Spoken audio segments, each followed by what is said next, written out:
The air in the market square was thick with the smells of wet mud, cheap ale, and casual cruelty. It clung to the back of the throat, a miasma of indifference that choked the spirit as surely as a hangman's rope. She stood on a block of splintered wood, a spectacle for the jeering, the bored, and the depraved. Rain, thin and cold as a wraith's touch, slicked her dark hair to her skull and traced chilling paths down the silken shift that was her only garment, a garment chosen to display rather than to clothe. They called her the Jade Cursed, a name born of the intricate, swirling mark that covered the left side of her face, a filigree of pale, opalescent green that crept from her temple down to her jaw. In her homeland, it was a mark of ill omen, a stain upon the soul made manifest on the skin, and it was for this that she had been sold, passed from one callous hand to another until she landed here, in the grimy fist of Baron Valerus's domain. The auctioneer, a man whose face was a ruin of burst veins and false smiles, extolled her exotic virtues with a greasy leer, his words sliding over her like slugs. The crowd laughed. It was all a grand joke, a piece of midday theatre. Then, a silence fell, parting the crowd like a ship's prow through stagnant water. He was a mountain of a man, clad in worn leather and homespun wool, his presence a stark and silent rebuke to the clamour of the town. His face was a landscape of grim history, carved by sun and sorrow, and a thick, dark beard did little to soften the uncompromising line of his jaw. This was Cale, the recluse of Stone Creek Valley, a man who spoke to his beasts more than to people, an outcast by choice. The Baron's men, lounging near the auction block, snickered amongst themselves. This was the true punchline. To sell the foreign curse to the silent brute. A fitting pairing of freaks. Cale's eyes, the color of a winter storm, did not rove over her body as the others had. They met hers, and for a fleeting, impossible second, she saw not avarice or contempt, but a profound and weary stillness. He raised a single hand, 2 fingers extended. The auctioneer, stunned, stammered a price. Cale did not haggle. He dropped a heavy leather pouch onto the auctioneer's table, the clink of coin final and absolute. He had not bought a prize, he had ended a humiliation. The journey to his homestead was a silent pilgrimage through a world of grey mist and dripping pines. The path wound away from the town and into the rugged, untamed foothills that guarded the entrance to his valley, a place the townsfolk spoke of with a mixture of fear and scorn. He walked ahead, his stride long and certain, never once looking back to see if she followed, yet his pace was measured, never so fast that her bare, mud-caked feet could not keep up. The terror that had been a block of ice in her chest began to thaw, replaced by a bewildering and even more frightening uncertainty. He had said nothing, not a single word since the transaction that had made her his property. When the rain intensified, soaking through her thin shift until it was a second, frigid skin, he stopped. Without a word, he unslung the heavy wool cloak from his own shoulders and draped it around hers. It smelled of wood smoke, wet earth, and leather, a scent so fundamentally honest it made her want to weep. The warmth of it was a shock, a kindness so unexpected it felt like a brand. She huddled within its folds, a small, shivering creature dwarfed by the gesture, her eyes fixed on the immense, solid wall of his back as he resumed his trek. The world was a blur of shifting greens and browns, the landscape growing wilder, more primeval, as if they were walking back in time to an age before the cruelty of men had soured the very soil. She watched his hands, calloused and scarred, noting how they never clenched into fists, but rested loosely, ready but not aggressive. He moved with the predatory grace of a wolf, yet his every action since claiming her had been one of restraint. She was a thing to be used, a vessel for scorn or lust, she knew this to be the unassailable truth of her existence. Yet this man, this silent giant who had bought her as part of a cruel jest, treated her with a deference that was more unnerving than any threat. As they crested a high ridge, the valley opened up below them, a hidden cradle of impossible green, bisected by a ribbon of silver water. A lone cabin stood beside the creek, a curl of smoke rising from its stone chimney, a beacon of solitude in the vast wilderness. This was his world. And now, for better or worse, it was hers. The cabin was not a cage. It was small and stark, built of hewn logs and sheer will, but inside, a fire crackled in the hearth, casting a warm, dancing light on walls adorned with tools, not chains. A thick bearskin rug lay before the fire, and the air held the clean scent of pine and stew. He gestured toward a small room partitioned off from the main one, where a simple cot lay made with clean, rough-spun blankets. It was a space of her own, an acknowledgement of her personhood that struck her more deeply than the cloak.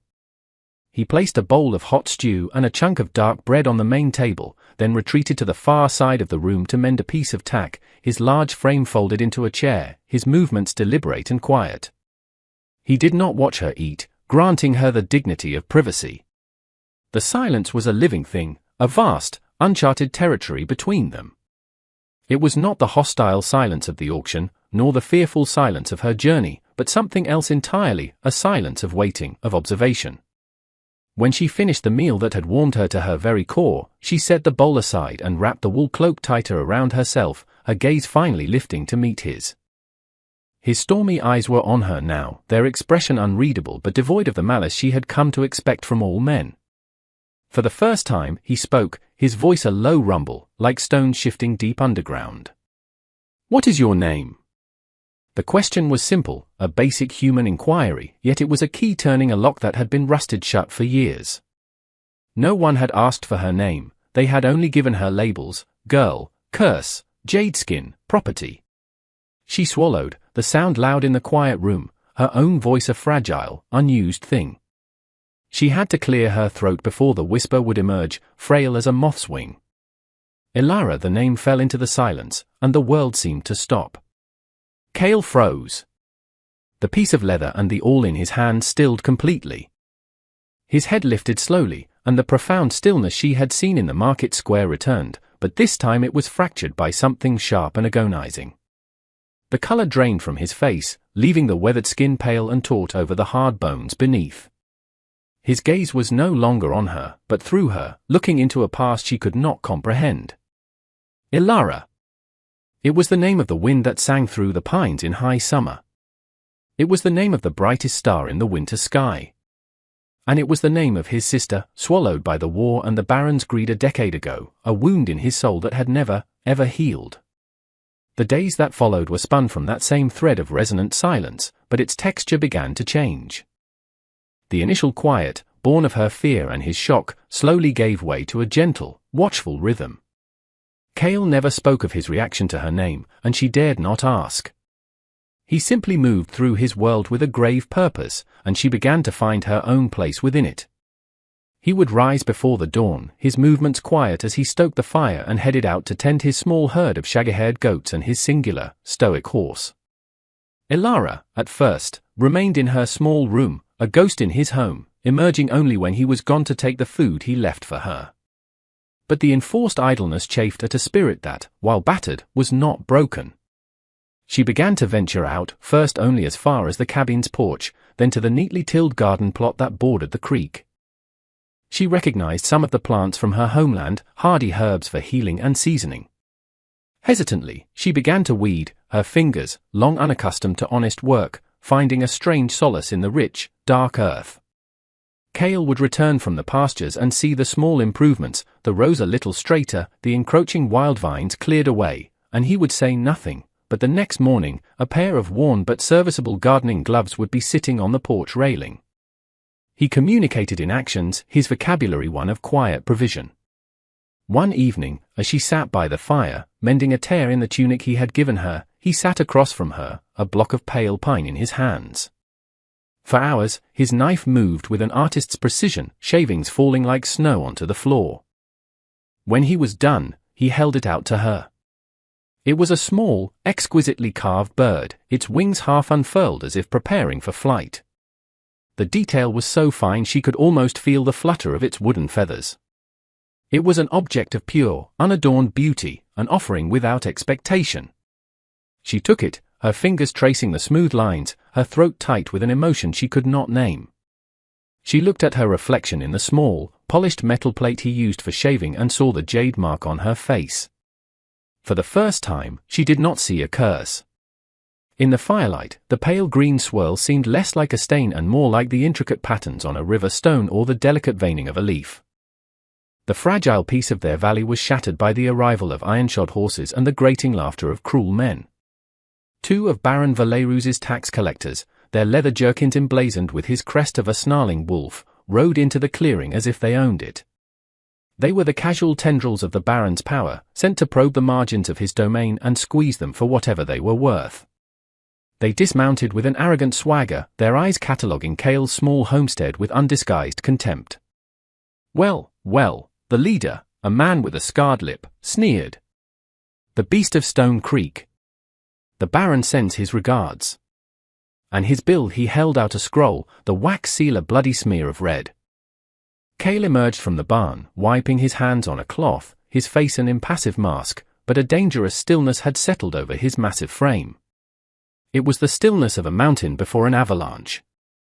He took the scroll, his eyes scanning the exorbitant demands. It was not a tax, it was a punishment, a deliberate effort to ruin him. Then, the collectors saw Ilara, who had frozen in the doorway of the cabin, the carved bird clutched in her hand. The second man let out a low whistle. Look what we have here. The little jade doll. Heard you bought the Baron's leftover joke. The scarred man's eyes glittered with a possessive, greedy light. She's looking healthier than she did on the block. The Baron might want his property back, recluse. Especially now that you've fattened her up. The insult hung in the air, thick and vile. Ilara flinched as if struck. But Cale did not rise to the bait. He did not shout or draw a weapon. He simply folded the scroll with meticulous care and looked at the man, his storm-colored eyes holding a cold, flat emptiness that was more terrifying than any rage. There is nothing for you here, he said, his voice quiet, yet carrying the weight of finality. This is my land. She is under my protection. The scarred man laughed, reaching for the hilt of his sword. Protection? Your protection ends when the Baron says it does. Cale took one slow step forward. He did not rush, he did not threaten. But in that single step was the promise of a violence so absolute and efficient that the collector's bravado evaporated like mist in the sun. They saw not a farmer, but something they recognized from the darkest corners of the battlefield, a man who had perfected the art of ending things. They exchanged a nervous glance, their bluster deflating. You'll regret this, outcast, the leader spat, backing toward his horse. The Baron will hear of this defiance. They mounted hastily and galloped away, leaving a bruised silence in their wake. Cale stood unmoving for a long moment, his back to Ilara, his shoulders set like granite. In that moment, she understood that his solitude was not just a preference, it was a quarantine. He was protecting the world from himself as much as he was protecting his valley from the world. Word of Cale's defiance, though meant as a threat, acted as a spark in the tinder of the dispossessed. Whispers traveled through the downtrodden communities bordering the Baron's lands, whispers of a place where the Baron's reach was not absolute, a valley defended by a silent giant.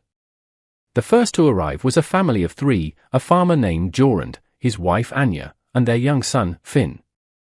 The Baron had seized their land for failing to pay a punitive tax, leaving them with nothing but the clothes on their backs. They appeared at the edge of the clearing one evening, wraiths of exhaustion and despair, expecting to be turned away. Instead, Cale met them, listened to Jorund's halting story with that unnerving stillness, and then simply gestured toward a fallow field further down the creek. There is land. You can work it. Ilara brought them warm stew and blankets, her own recent past a raw, empathetic wound. She saw her own terror mirrored in Anya's eyes and found herself offering reassurance, her voice gaining a strength she hadn't known it possessed. Soon, others followed. A weaver whose loom had been broken by the Baron's enforcers. A young scholar who had been exiled for owning a forbidden book. A grizzled hunter who refused to give the Baron's court the majority of his kills. They were a collection of broken pieces, the human refuse of a tyrant's reign. Cale's Valley became a sanctuary, not by grand design, but by a simple, shared need. He did not rule them, he merely gave them the space to exist. It was Ilara who began to weave them together. Her quiet, observant nature saw the needs and the talents of each newcomer. She organized the expansion of the garden, her knowledge of herbs and planting cycles far exceeding anyone else's. She showed Anya how to make salves for burns and teas for fevers. She listened to the scholar's quiet recitation of poetry and history, her mind a thirsty sponge. The community built new, simple dwellings, their hammers echoing in the valley, a sound of construction, not destruction. They began to look to her, not just as the recluse's strange companion, but as the heart of their nascent community. The jade mark on her face, once a symbol of her isolation, became something else entirely. Little Finn, who had at first been afraid of it, now traced its patterns with his finger, asking her to tell him stories of the star map on her skin. She had no stories, so she began to invent them, tales of constellations and heroes from a homeland she barely remembered, her voice growing more confident with each telling. She was no longer Ilara the Cursed. She was becoming Ilara, the storyteller, the healer, the heart of the Found. The growing settlement in Stone Creek Valley did not go unnoticed. To Baron Valerus, it was not a community of refugees, it was an infestation of vermin, a blight on lands he considered his own, and a direct challenge to his authority. The report from his tax collectors, colored by their humiliation, spoke of a fortress being built, of an army being gathered by the silent outcast Kale. Pride, the most dangerous and fragile of a tyrant's assets, was wounded. He would not tolerate this pocket of defiance. He dispatched his captain, a man named Malric, whose cruelty was matched only by his efficiency. With him rode 20 men-at-arms, not collectors this time, but soldiers, their chainmail and steel helms glinting with malicious promise. Their orders were simple: burn the settlement, salt the earth, and bring back the heads of the outcasts, especially the silent giant and his jade-marked pet. The hunter, scouting in the foothills, brought the news. Panic rippled through the small community. They were farmers and craftsmen, not warriors. They looked to Kale, their fear a palpable thing. He gathered them in the main clearing as dusk bled purple and orange across the sky. His face was grim, but his eyes held no trace of fear, only a cold, hard resolve. The time for hiding was over. The warrior he had buried long ago had to be resurrected. "They will come at dawn," he stated, his voice carrying easily in the tense silence.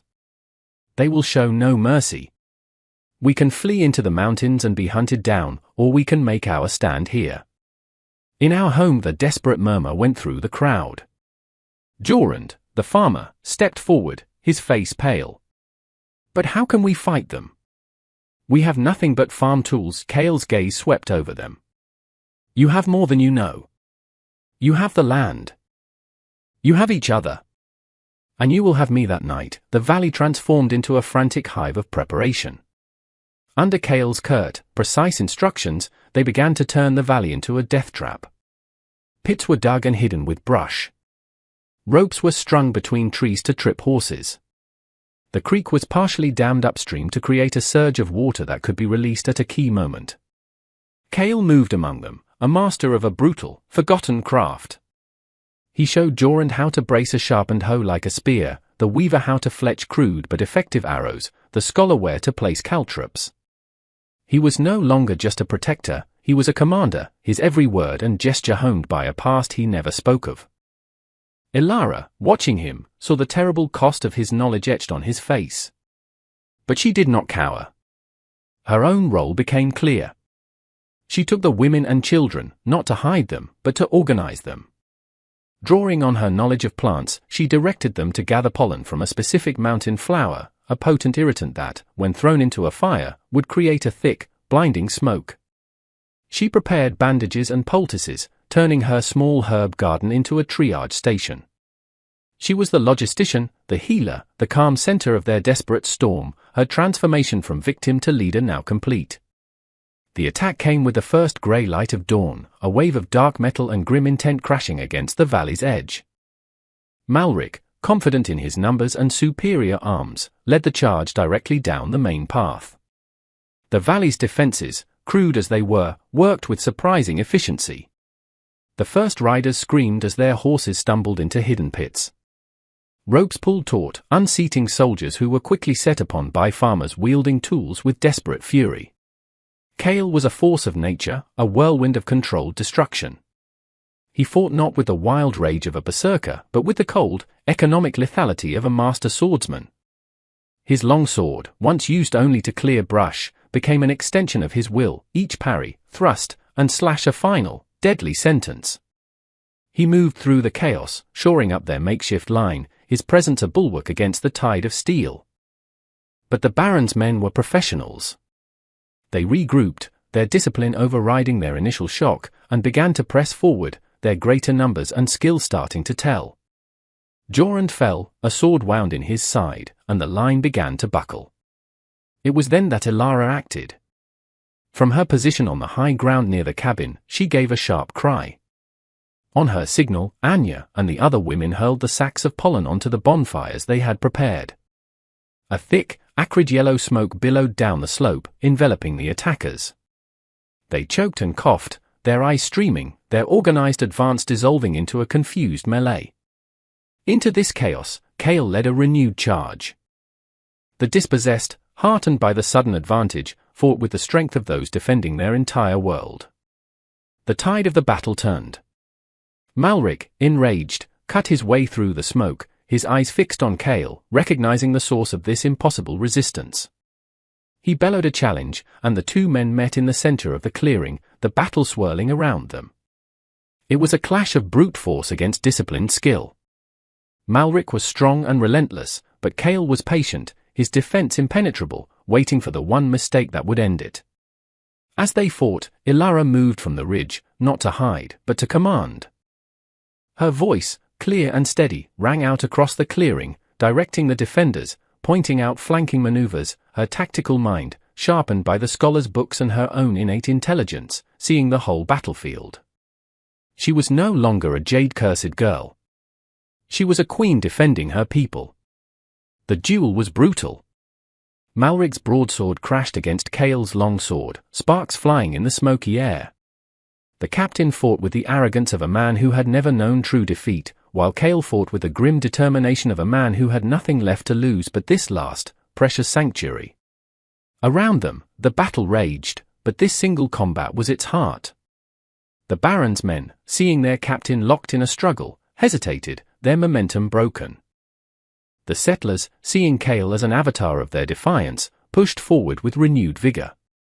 Malric, growing desperate, overextended with a wild swing.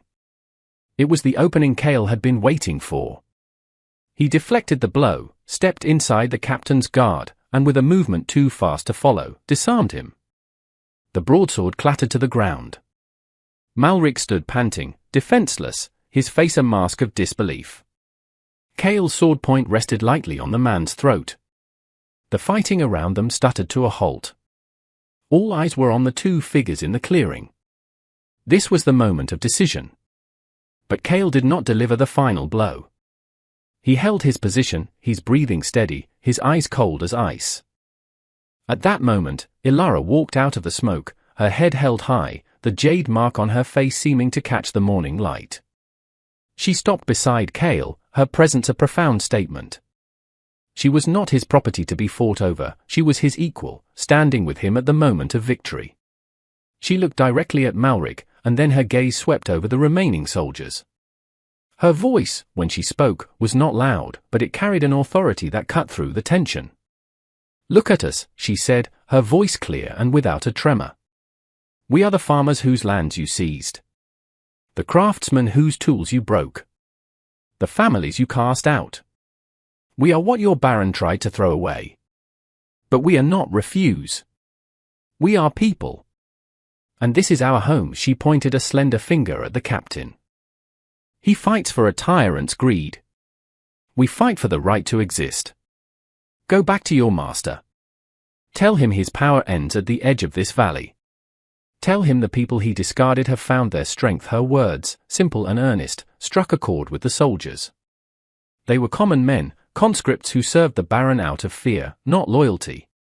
They looked at the determined faces of the settlers, at the body of Jorund being carried away by his weeping wife, and their resolve crumbled. They had come to crush vermin, but they had found a community of people willing to die for their small patch of earth. Malric, seeing the mutiny in his men's eyes, spat on the ground. "This isn't over." Chaol's sword pressed a fraction deeper. Here, Chaol's voice rumbled, it is he knocked the captain unconscious with the flat of his blade and then looked to the remaining soldiers. "Take him and go. Do not return silently." The soldiers obeyed, gathering their wounded and their disgraced captain, and retreated from the valley, leaving behind a hard-won, blood-soaked peace. In the aftermath of the battle, a profound quiet settled over the valley, broken only by the sounds of mourning and mending. They buried their dead, including the farmer Jorund, on a hillside overlooking the fields he had hoped to cultivate. The victory felt less like a triumph and more like a grim affirmation of their right to suffer and survive on their own terms. The community, forged in shared desperation, was now tempered by shared sacrifice. They rebuilt what was broken, tended to their wounded, and began the slow, arduous process of turning their sanctuary into a true home, a fortified haven against the world outside. Chaol and Elara moved through it all, the twin poles of their new world. He was the silent shield, the physical embodiment of their security, while she was the cohesive force, the voice of their collective heart. The unspoken bond between them had deepened, transformed from a protector's duty and a victim's gratitude into a partnership of profound and mutual respect. Weeks turned into a season. The harvest came, a bounty rested from the valley's rich soil, and a great fire was lit in the clearing to celebrate. The scholar read from his salvaged books, the weaver presented new blankets dyed with pigments from berries Elara had found, and Finn, Jorund's son, played a simple, haunting melody on a wooden flute Chaol had carved for him. Laughter, a sound long absent from many of their lives, echoed against the valley walls. Later that night, when the celebrations had quieted and the settlers had returned to their homes, Chaol and Elara stood on the ridge where they had first looked down upon the valley together. The sky was a vast sweep of ink, littered with the diamond dust of 1,000,000 stars. The air was crisp with the coming autumn. "My sister," Chaol said, his voice quiet, breaking a long silence between them. She loved the stars. She believed every person had one, and that when they died, they just went home. Elara listened, not speaking, knowing this was a story he had held locked inside him for a decade. The Baron's war took her. She was just a girl. I was a soldier then. I fought for him. I believed his lies about glory and order. When I saw what his glory cost, what it cost me, I came here to bury the man I was." He turned to face her, the firelight from the village below casting a warm glow on his rugged features. "When you said your name, I thought it was a ghost." A cruel trick of fate. He reached out, his calloused, scarred fingers tracing the jade mark on her face with a touch so gentle it was barely there.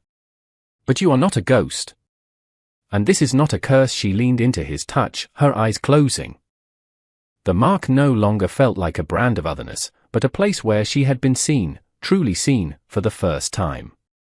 "My name means starlight in the old tongue of my people," she whispered. He looked from her face to the brilliant sky and back again. "Yes," he said, his voice thick with an emotion that needed no other words. It does. In the quiet of the valley, under the watchful eyes of 1,000 stars, the outcast and the protector, the leader and the soldier, had finally found their home.